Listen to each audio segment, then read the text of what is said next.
Okay, the first thing we have is the frame. So this is the Martian 2. It is a 220mm frame and it has 4mm thickness. So let's just go into it. So right off, first we have the standoffs. They are really nice, purple color, and also the M3 standoffs and stuff. And these are our landing pads, screws and more screws, a free battery strap, really useful. You're always gonna use those, right? A power distribution board. We won't be using this because we have a 4-in-1 ESC. Still nice. This is a pack of nuts, and here it is the frame itself. They are made up of carbon fiber, and I think this is our XT60. And the final thing is the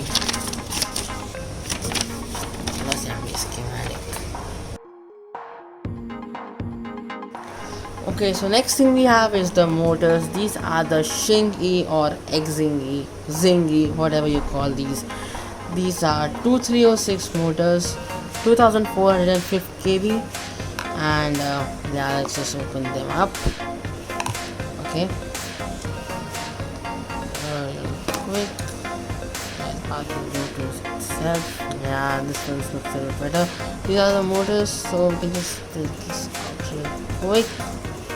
Okay, yep, really nice kind of box thing. Okay, really shiny aluminum. They really feel really nice. iFlight Xing E motors. Yeah, nice. These, and you also get a pack of nuts. Alright, and for the props we're gonna be using